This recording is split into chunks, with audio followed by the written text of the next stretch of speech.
they're ultraterrestrials. They're able to parse back and forth from this material existence and into another. I won't call it a dimension because I really don't know, but somewhere else in and out like that.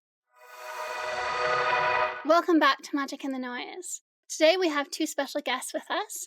We have Major Ed Dames, who is one of the first U.S. military members who brought remote viewing to the public. He has taught scores of students over decades, and he was instrumental in bringing remote viewing to a broad and international audience.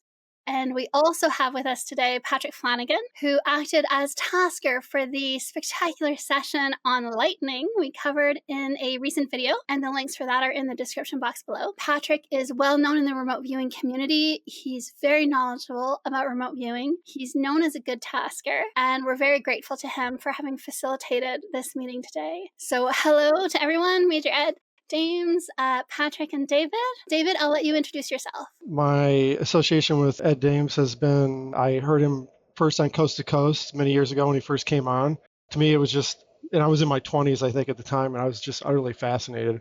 Ed is such a wonderful speaker and so intelligent, so he's just fascinating to listen to. And then I took his home study kits, which the first was on VHS and then DVD, and then I attended several of his workshops in person in Las Vegas. Over many years of time, basically, I had training with him, and so I'm very happy to be able to speak with him today. And Patrick, I've worked with you on different projects for doing different remote viewing targets, and so we have a familiarity with each other. So we are very pleased to have this opportunity to talk with both of you. I will start us off with a question for you, Ed. I'm wondering why the U.S. military continues to allow civilians to be taught remote viewing. I'm Canadian, and from my perspective, I see that the U.S. military is well known for doing what it needs to do to keep it secret.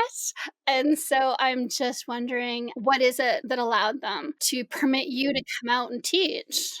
The Department of Defense won't touch this with a 10-foot pole. They got rid of it because it was a hot potato, and we were the red light district of the Department of Defense. Folks would come up, and Mel Riley, for instance, would say senators and congressmen who were briefed on the existence of our program would come up from Washington D.C. for what Mel Riley called their psychic blowjobs and watch us work. That's what Mel called it. Like that, they didn't care about our military capability, very powerful tool. They just wanted to know about themselves. That was infuriating for me as the operations officer. Wow. Those kinds. I could go on for years about this kind of shenanigans, but yes. We were really nobody wanted it. Careers were on the line. Generals at DIA, at the Defense Intelligence Agency, and other places. When they found out about. When they inherited the psychic spying unit, that when they found, they just wanted it out the door. The CIA, after the Bay of Pigs invasion, that's why they got rid of this, because the director himself, Casey at the time, said after the Bay of Pigs fiasco, said, what other hip pocket organizations do I have that can bite me in the ass? Well, we got this psychic spying unit over it. Get rid of it. So the Army picked it up after that. Why did they allow it? Well, because of the aforementioned, but the CIA watches me, and the FBI to a great degree, watches me very, very carefully because I'm the keeper of the keys. I evolved this thing, and now that geofix has been discovered after 20 years of work, it's a matter of less than a day to find a terrorist or their hostages, or in the case of Madeleine McCann, which I'm working right now, she's alive, by the way, folks. She's living in Las Vegas, Nevada, and I'd like to bring her back to her biological parents because she's living with parents now and who are not her biological parents. They bought her at 4 years old, and things like that, CIA and the FBI cannot do. There's so many projects that we've done before. But the Unabomber is a good example. The FBI could not, their pattern analysis guys after 17 years, could not figure out where the Unabomber was. And that's because, and so we worked it, we were asked by the FBI to work it. And I made Assistant Deputy Director James Moody hand receipt. I arm twisted him and said, I'm not going to give you our results. And right next to me is a file cabinet. I have his signature there. He, begrudgingly signed that because you're not going to tell the public that you used psychics on you to solve this case. Sign here, so I can tell the public that we work for you. So I got them to hand receipt that. How did I get into that? Oh yeah. So it's true that corporations as well. I've done a lot of corporate work for Bechtel and Ford Motor Corporation. They're not going to tell their leadership or their shareholders that they were using, the psychics, former military psychic spies. Yes. But they're very happy with the work that we do, and I can charge as much as I want. Interesting. Nice. So I don't have to please anybody but my customers. However, that's different now. As I mentioned to Dave, I'm going on the road this year to bring closure to a lot of cases that are in your face. Only technical remote viewing can be used to solve some of these cases, and this was Ingo Swann's great hope, to meet the promise of remote viewing, at ground level and take it from there. And are there any, I know David has a question, but before he asks, I'm just going to ask a quick follow-up. Is there anything you can tell us about GeoFix? Or I know obviously it's a secret, it's proprietary information, but is there anything you can share with us? It's no longer proprietary. If people, again, want to become professionals in remote viewing, then it's necessary for them to, if they go to my website, remoteviewingmatrix.com, the fundamentals are in the Learn RV downloads, the video downloads. But that'll get you started. You have to master the fundamentals in any skill. And then all the clinics that I've taught over the last 2.5 years, those are downloadable as well. They have to go through those clinics. Though that's where the rubber really meets the road in terms of every discipline, every science, medicine, industrial, whatever. How to handle those kinds of heavy duty projects are all covered in those clinics, which are essentially workshops for my professionals. Those are there. I mean, it's great fun to be a remote viewer, as a hobbyist, a dilettante, an aficionado. That's fun. But when you're, as I was telling Dave before we started recording, it's work. It's a lot of work, Yes. especially large projects. Finding Madeline McCann using GeoFix, again, we use geographical coordinates to establish a planimetric fix on a target. In the case of Madeline, we look for her. We can attack the project in many different ways. Her actual abduction. If she were to be, if she's dead, then we look at her death as an event. And then in our site templates, the last page of the initial remote viewing session, all of the unknowns have to be explored. Okay, we see here's Madeline. She's dead. She's not. Here's structures and things like that. These are the knowns, but we're solving for the who, what, when, where, why, and hows. In terms of a murder, we know we can see in our data the murder victim or victims, but now we're looking for obviously the perpetrators and maybe the motives, the MOs. In the case of the FBI, the Unabomber, they thought they were dealing with a single clown up in Montana, but they weren't. They were dealing with 3 people. There were 2 guys in South Bend, Indiana, who had totally independent from Montana. I forget his name. I'll recall in a moment. Kaczynski. Yeah. Yes. That had the same modus operandi, using the same methods to target the same type of people.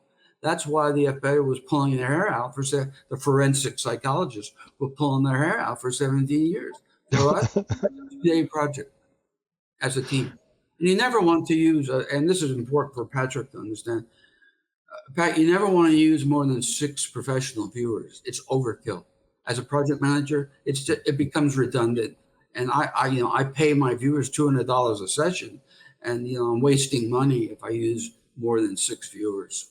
That makes sense. Yeah, I would say, yeah, go ahead, Patrick. Well, no, it's just would Ed, as regards the Madeleine McCann case, is that something that a project you put together yourself, or were you approached by the police to look into this case, or?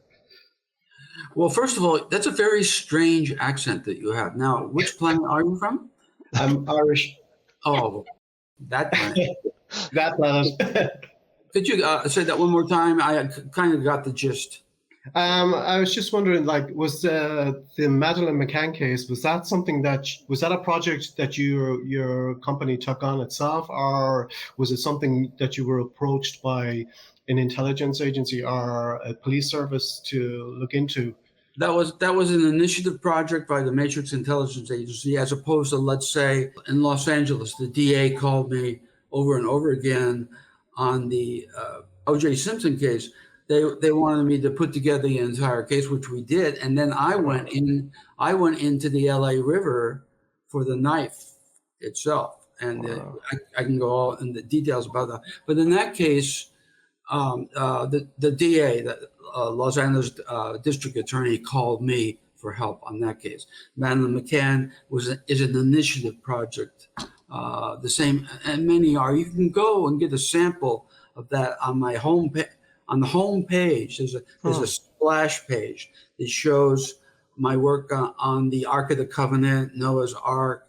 I worked directly with the archaeologist who was trying to find the tomb of Cleopatra. So I'm working with her on that case. And you can see the actual overhead photography of where I've located all of these targets and their disposition on the page. So those are showpiece projects. Okay. Yeah. So I'm going to switch it up a little bit. The UAP topic has come out recently, and multiple people that were associated with that information coming out into the public. I think it was the whistleblower from the Navy, CIA, that was in Congress. I'm pretty sure it was him. He was on Joe Rogan, and one of the things that he mentioned, and it wasn't just him, there were other people associated with that piece of information that also said something similar. I thought it was very interesting. He mentioned that, he's talking about the UAP subject, and he mentions remote viewing. He mentioned it in the context of these aliens seem to have capabilities that we don't normally have, but within our ranks of humanity, he was equating remote viewers as being sort of equivalent or able to kind of deal with that in a way that a normal person couldn't, because they've already been kind of trained in a way that these aliens might think. This is the gist of kind of what he was saying. What I'm wondering is, because I've seen this information, the linkage between the two brought out several times publicly in the last year, is that are they trying to prepare us and find people who have that capability because they want to use us either for interaction communication or even to use technology, perhaps, that they feel that those types of people would be more inclined to being able to operate? Do you have any opinion or thoughts on that? I was on the first UAP meeting, the very first one. Wow. It was top secret, 1990, I believe it was. We met off campus at the BDM Corporation in Washington, D.C., all above top secret guys, okay? I was the youngest member. Hal Puthoff was there, General Stubberbein. I have my original notes, if you would like to see them. All the attendees and things like that. We disguised ourselves as the Advanced Theoretical Physics Working Group. That's what we called ourselves. But it was all about UAPs, too. Make a long story short, which is too short, really. But on my website, you can see all of my actual work, present day, on UAP, actual examples of what's going on in terms of UAP.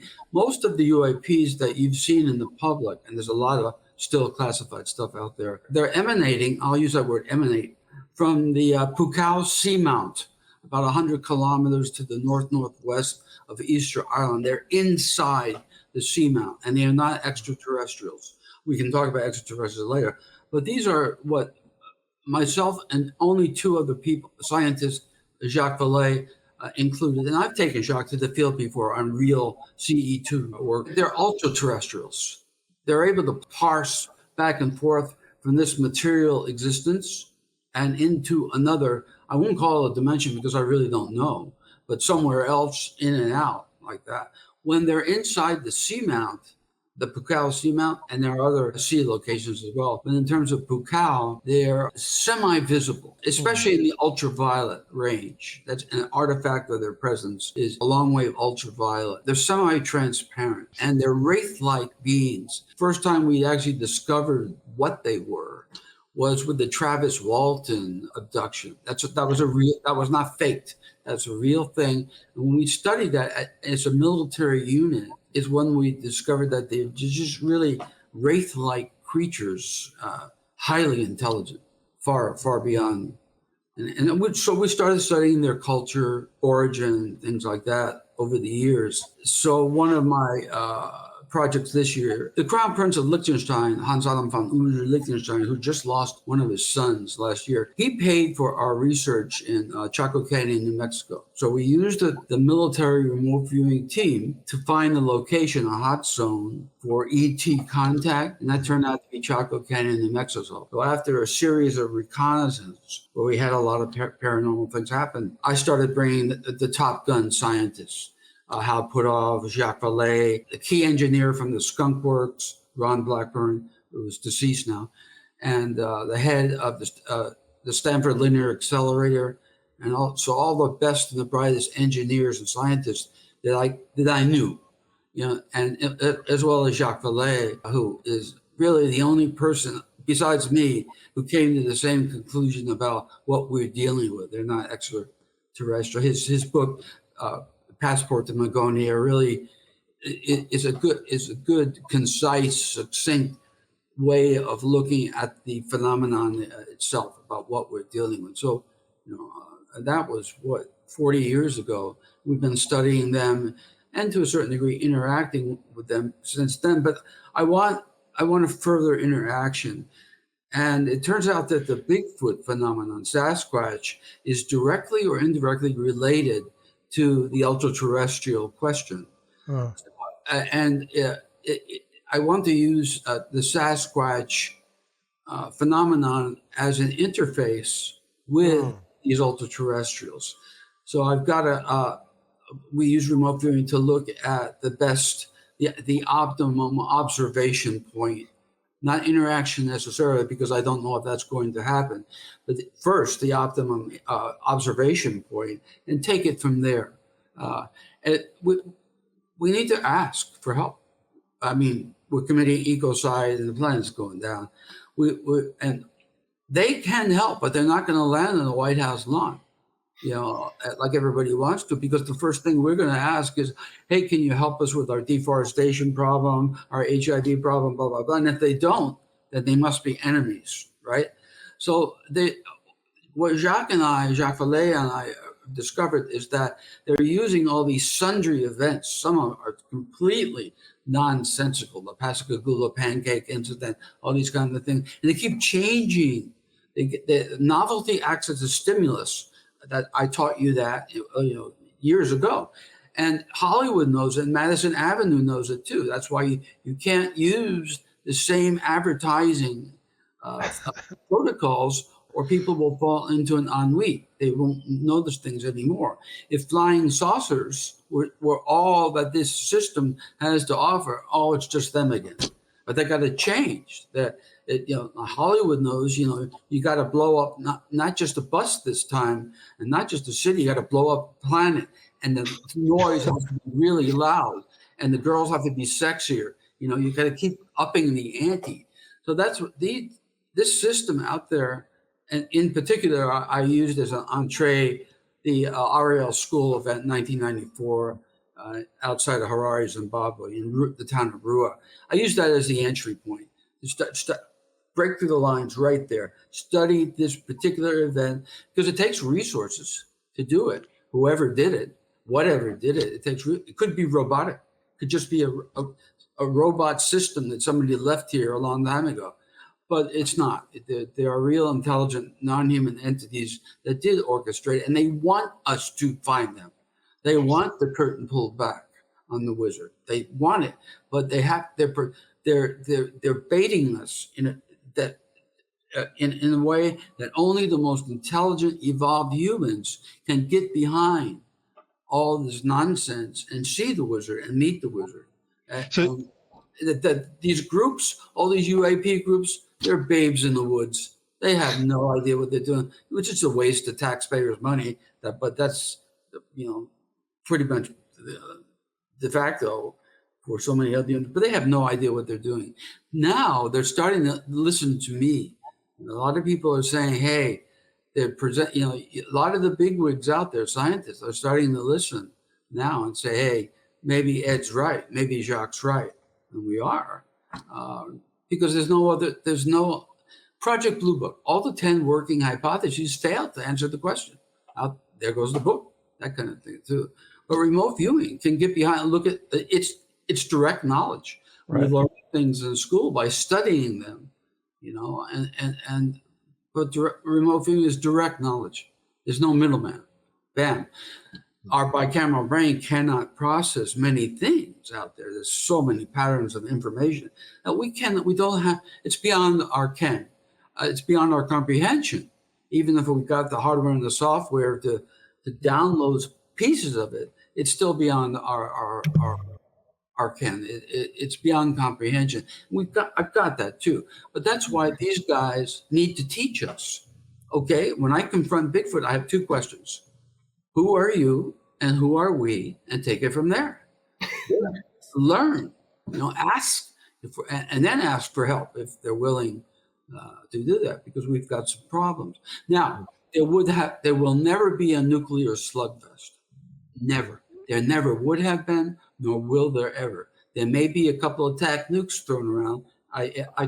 If you look at my forums, I actually show where the Russians are targeting attack nukes in certain places. It's all there. The overhead, the ground photos of the bridges and where they're targeting, it's all there in my forums.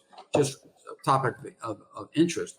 But that system out there, we knew back in the psychic spying unit when the National Reconnaissance Office, now has a different name, came to us with these glowing white spheres above U.S. and Russian boomers, nuclear weapons. Hey, what are these? And they come back and I said, they're not from around here. You mean they're Russian? No, they're not from around here. Oh. This is one of the reasons why I believe, and this is one of the things David and I are trying to do with Magic in the Noise, we really do need to push accurate remote viewing forward and advanced remote viewing forward, because I feel that there's a lot of imagination that maybe gets passed And on liars. remote viewing, maybe more and more, and liars, yeah. And just people who maybe have good intentions, but they're just remote viewing their own beliefs, or they're remote viewing glimpses, and then they have filler. And this is something Dave and I have talked about. They use filler, which is what they believe, their opinion, right? They're producing data about aliens that fits their own narrative. And we need, if remote viewers can get information about this topic in a way that other people can't, it has to be reliable and it has to be true. It has to be relevant but accurate. And so that's why we're really trying to push just the quality of remote viewing in the public domain. I came out with the first website in 1991 and started talking on national radio about remote viewing. When I brought it out of the deep, dark world of intelligence, yes. Immediately every psychic or people who thought they were psychic in the world became a remote viewer.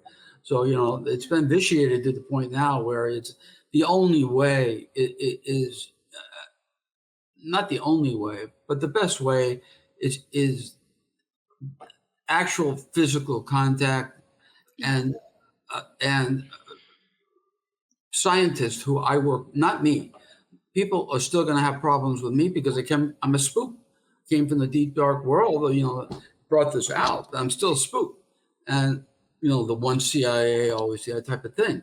What I do is take intermediaries, Jacques Vallée, people who it doesn't have to be a scientist either. Just has to be people that the public trust. Grab them, Shanghai them, and drag them to contact site. Let them talk about it. Then the public will believe them. I'm too colored in my background to be able to affect that. Yes, I can get away with it to a certain degree, but it's much more optimized if I take someone that everybody would agree it does not lie. I don't care whether Yes. it doesn't Yeah. have to be a scientist. That makes sense. That makes That's a good sense. strategy. Yeah, there it is. I was going to jump around a little bit. I do want to come back to this topic, but while we're still fresh, I want to talk about teaching remote viewing because I do think that that's related, right? We want better quality remote viewers out there, so we need to have better quality teaching. Right now, a lot of teaching is informal. People are teaching each other, themselves, and so there's a lot of dissolution of remote viewing in those ways. And so, one of the questions I have for you is having taught so many students, do you have maybe some insights, tools or techniques that you've developed for better teaching remote viewing? Sure. I don't know if you, Dave, if you had the chance to see. I know. I'm pretty sure, Pat. Did you watch my interview with the Germans? I taught Yes. all the original German teams. We're on third generation Germans now, but I taught all the originals. And so to answer your question, I'll tell you what I told them. The training has to be, it has to be super professional.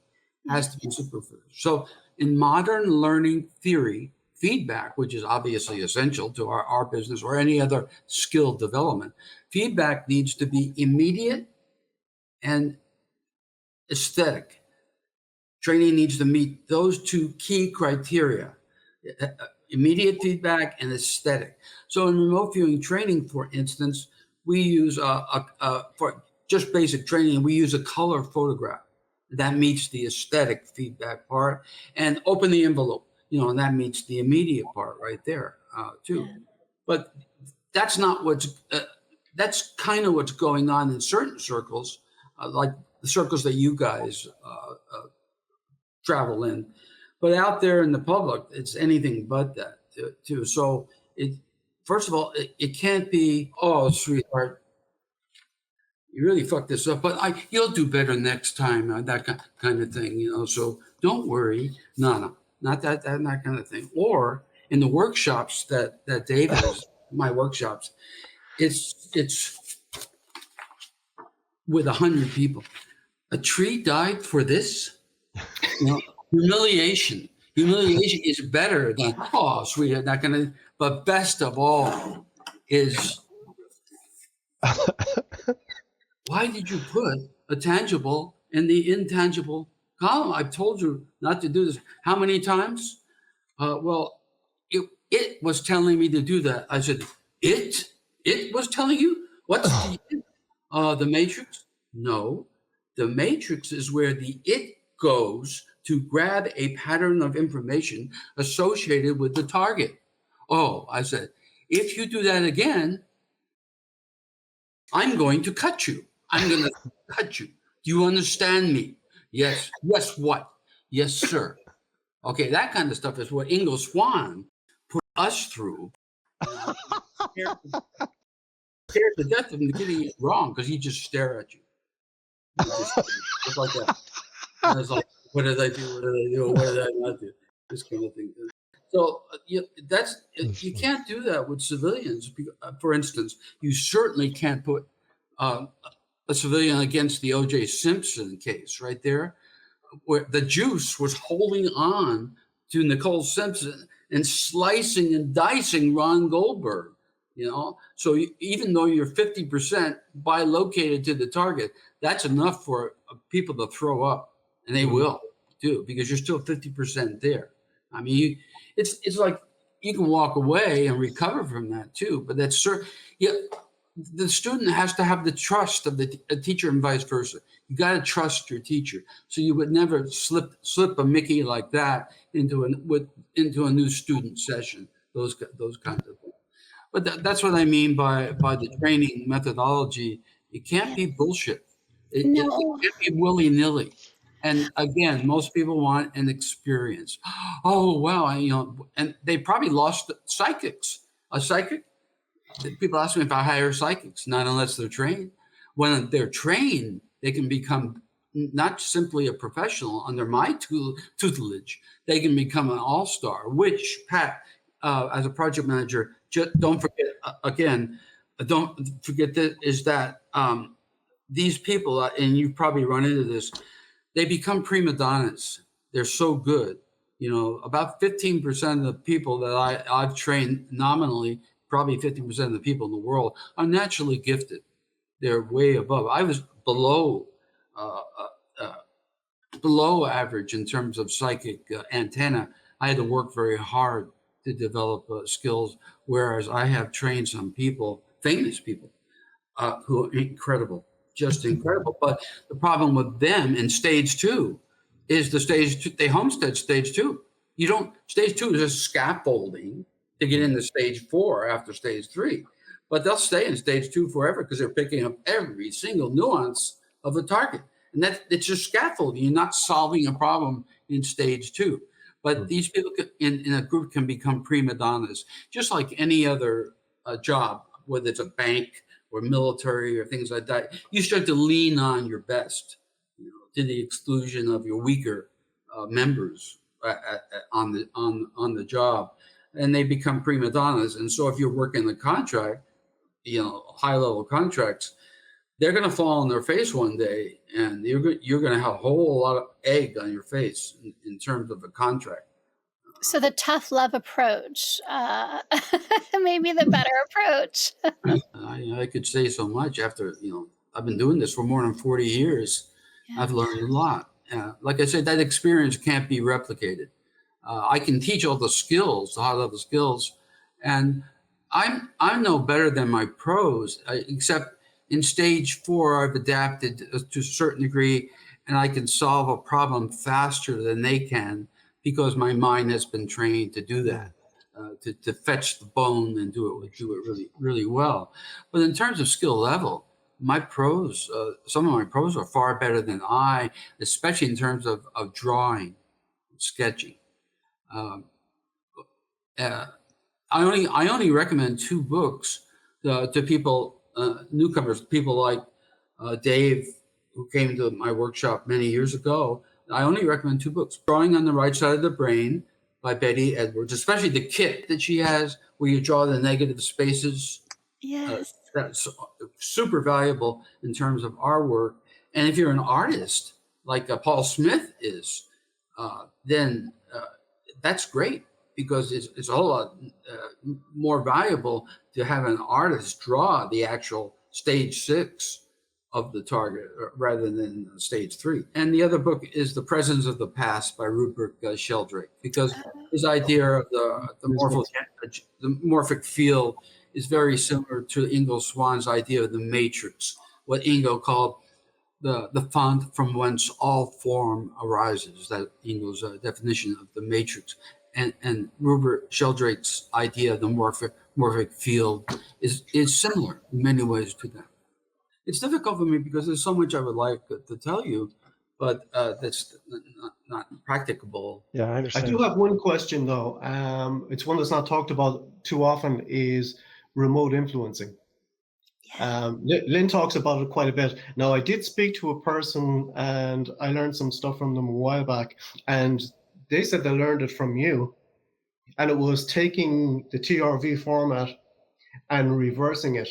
So you if you wanted to, say, manifest something, maybe a simple idea, you would stage 4 it in as much descriptive form as you could, sketch it in stage 3, go back, backtrack it into stage 2s, and then zip it up in an ideogram to almost like a sigil, to put it out there as a manifestation idea. So to put all that, pack that information backwards into that one thing. Was this did you teach this, or? It's total bullshit. It's total bullshit to make money. It's just money. No, really, it's hyper bullshit. Influencing. Yeah, Rasputin was very good at that, but it wasn't remote. It was a mano a mano type of thing, which people are capable of doing. But the remote stuff, the only time that we ever used it in the unit is when Bob Monroe came up. We were using Bob Monroe's Nelliesford, Virginia, Skip Atwater's place to vet our new recruits. If they came back from Bob Monroe's, Focus 12 stuff and said, Wow, that was really pretty neat. I wish the Army had something like that. Come here, that type of thing. Or the person would come back and say, "What a total bunch of new age crap." Okay, you're going to the 2nd Infantry Division in Korea next month. Have a good time. We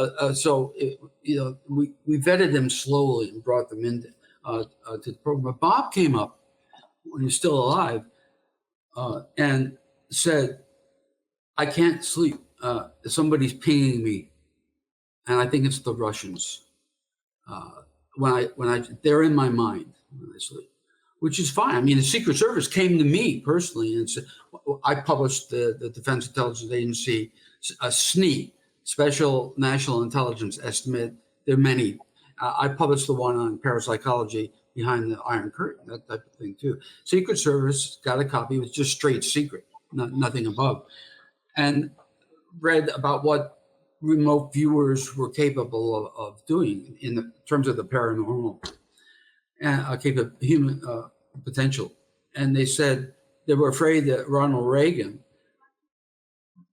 could be remote influenced, that they could not only get into his mind and read his thoughts, blah, blah, blah, but hurt him in some way. I said, no, we can get into the president's mind and download everything from the top down, all that, but there's no way we can do anything else. They said, oh, thank you very much, because they didn't care about what we could read. They just cared about whether or not we could hurt him, and that's all. And they just left. I, as an operations officer, at that time when Bob came up, said, "Let's do something."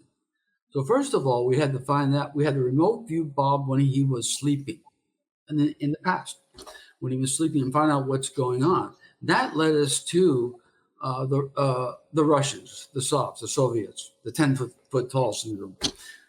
And we found out that the KGB had their own remote psychic unit too. They'd screen hundreds of thousands of Muscovites and Leningradians, to find great psychics, and they found them. So they had a group, a KGB extrasense team, and that's what they call themselves. And they were doing the same thing that I did in terms of the Soviet Defense Council meetings. I said to my boss, "Hey, let's go for the juggler." All our clients, DEA, the Army, the Navy, all that. I said, "Here's an initiative I want to do. Let's go for the juggler. Let's go for the Soviet Defense Council meetings, just like our National Defense Council meetings, and see what they're doing." So the Russians wanted to do that too, and they ended up with Bob because we were spending so much time as a group, trainees down at Bob Monroe's Institute, learning out-of-body stuff, that they thought he was our commander. And so we got all that by getting together as a group one day and trying to find them, and we did when they were sleeping. If somebody is sleeping, then you can get into their dreams if you know what you're doing. But that's about the most you can do in terms of influence. They see you as kind of a phantom, and that's it. That's the best that you can do in terms of remote anything, influencing, that kind of thing. So when the Cold War was over, I got to meet my Soviet counterparts. And they asked, I had a company, and they asked me for help to set the company up. They called themselves Don't do that. It's not professional. I told them, drop the name. It's not professional. You're not coming across as science-related engineers and things like that. That's number one. So I kind of helped them too. Now, I live in Ukraine and Russia, and spend a lot of time there. My house was destroyed in Voroshilograd in Lugansk, and I have pictures of all my dead neighbors when the war started, when the Kiev government, drunk artillerymen, blew my house, my neighbors up. So I moved my Russian fiance to St. Petersburg, and I started helping the existing extrasense team that the Russians have.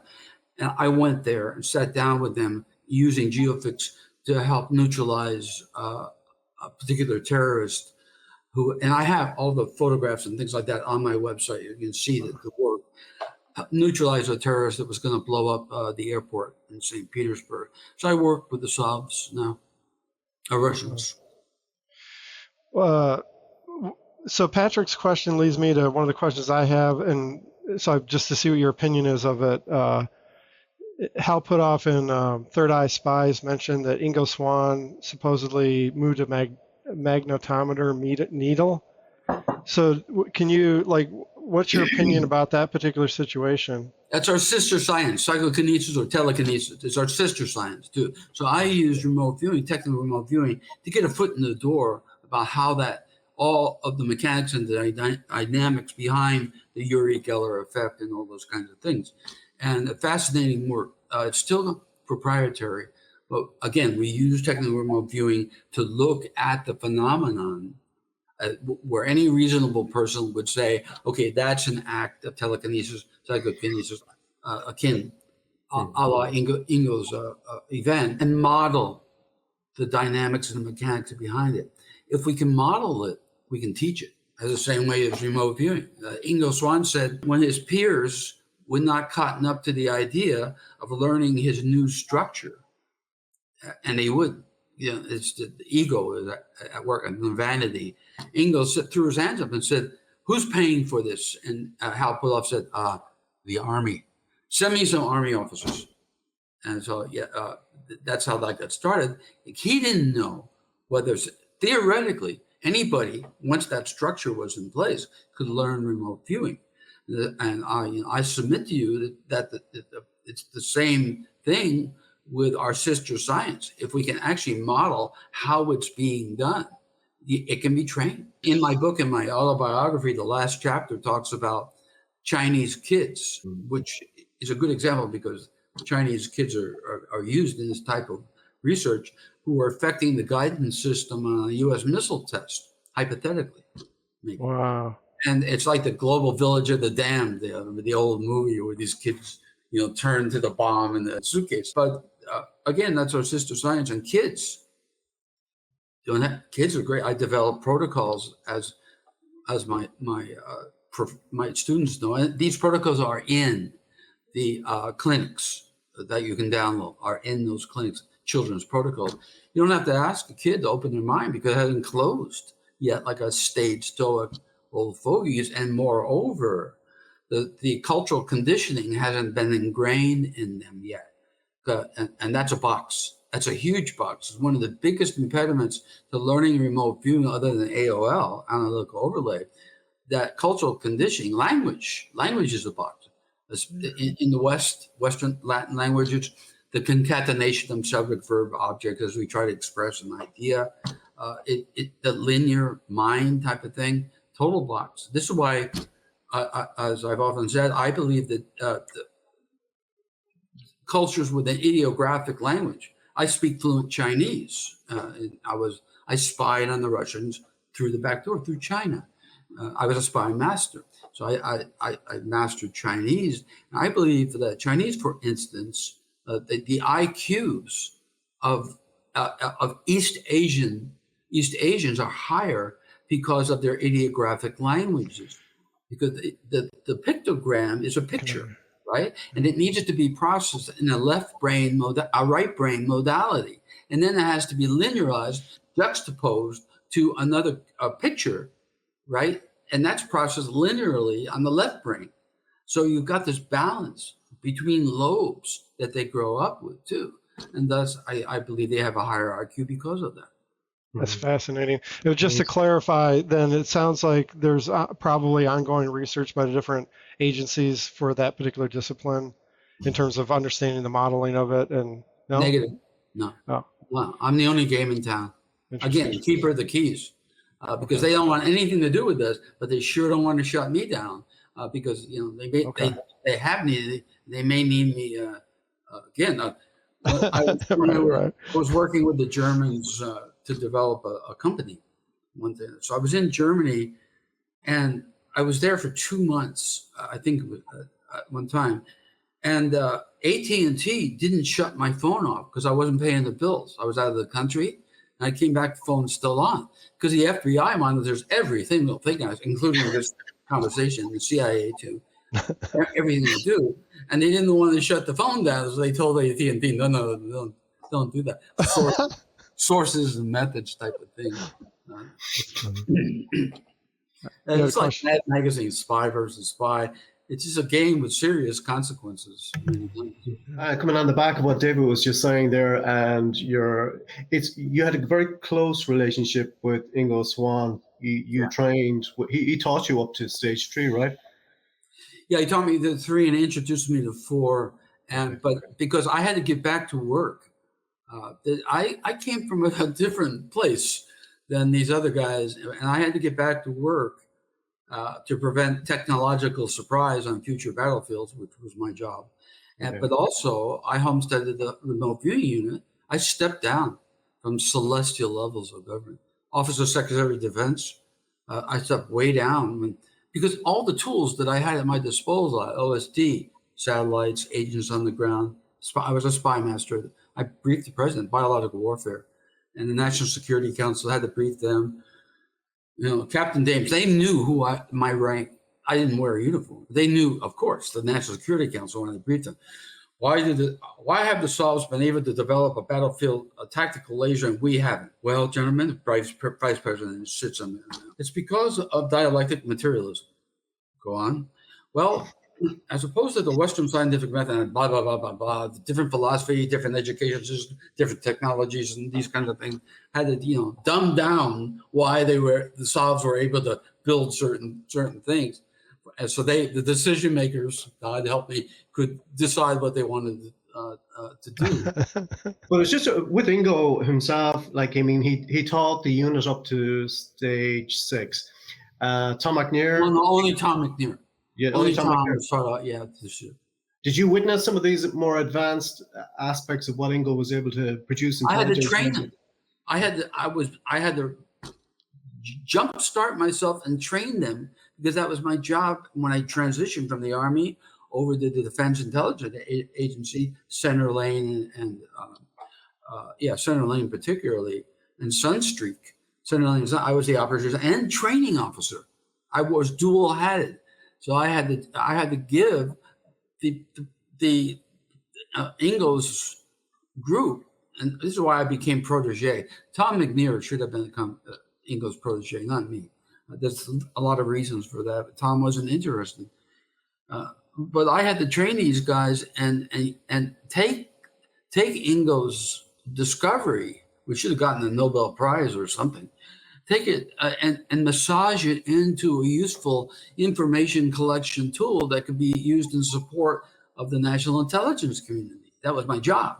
And that required testing and continuing to evolve all of Ingo's discovery. What we could get away with, what we couldn't. He's got, for instance, temporal qualifiers. I had to learn. First thing I did was I had to encrypt the geographical coordinates, the Cartesian coordinates, because how do I find a mole in the CIA using Cartesian coordinates? So I had to develop cues, which took many, many years, the correct search terms, patterns of information. Then assign encrypted coordinates to those, because they're just administrative after you assigning the coordinates is an event in time space. It never goes away. So the matrix doesn't have to look around. What does he mean by 1-7? It saw me do that, connect those random numbers with this thing, so it becomes locked in. That's not a problem. But then temporal qualifiers is a big one. Why is there something going around a training target, Pluto? There's a satellite going around Pluto, but there's no satellite up there. What's going on here? This is just one example, or many. It's that mind is outside of time. You put somebody as a training target on planet Pluto, there's nothing going on. So mind, if they stay there on describing Pluto for 10 minutes, all of a sudden a satellite pops up, artificial. Satellite pops up, because mind looks around and says, boring, what's this over here in time? Yeah. And it's much more interesting than nothing going on down there on Pluto. So I had to figure that we come up with temporal qualifiers. We can't use a last because last is ambiguous. The term, the word idea last, regardless of what language you speak. But in English, we can't use that. It's ambiguous. This is the last time I'm going to do this, and the last time I saw her. So it has two separate meanings, right? So we have to use things like most recent, future works, past works, and now is very flaky. I don't want to get into that. It was very technical. And present time, present is what I use on almost all my. Let's see if you. Oh yes. Yeah. Okay. So a present location. Notice that I've got her when she's 4 years old. She's 20 years old now. It doesn't matter. But I have. What matters is a temporal qualifier. Do I want to remove you, Pat? No, I'll go with Dave. No, I'll go with you. Where do I want you in the future as a neotenate and things like that? Mel Riley did a great job in stage 6 modeling a stegosaurus, which was a blind target, training target. But he put the plates on the back, alternating, not lined up like all of the museums of natural history have that. And so a year after that, paleontologists realized that the plates were not lined up. They had to go through all the museums and fix that kind of thing too. But why did Mel pick that up? Or if I give you as a training target, Earth, Jurassic era, largest land-dwelling creature. Well, every remote viewer is going to be on that queue. It's the same queue for everybody, right? But you may pick it up at different stages of its development. Even as an egg, which has happened before too. Because I didn't ask you, what stage of the development as a juvenile and adult, blah blah blah, that kind of thing. So that I had to learn about time, the mind's outside of time, and deal with it in our work. Yeah, that makes sense. I had to fix a lot of things. So we have a question coming up later about tasking, but first, before we lose the track, I do want to come back to something that you were talking about earlier, where you talked about the Chinese that were training children and having really good success with that. I'm wondering, one, what happened to those kids as they grow up? Do they kind of grow out of their ability or their interest, or do they then become high-functioning adults with special skills? It's a very good question. Yeah, and then my secondary kind of follow-up to that would be, where are the Russians at with their RV development? Because I've done a lot of research. I'm really interested in Russian science, and in some ways they're a lot more open, like you were saying, because they have different foundational ideologies. And so it seems to me that maybe, at least in the 80s and 90s, they were maybe pushing boundaries a little bit harder publicly than the US. So I'd like to know what happened to the Chinese children, and where do you see Russian RV having been developed right now? Like, how far are they ahead? Or the Chinese children, they went beyond just typical Uri Geller effect type of things, spoon bending type of stuff. I mean, they were. And this is U.S. scientists have a very difficult time accepting this, but it's true. They could teleport objects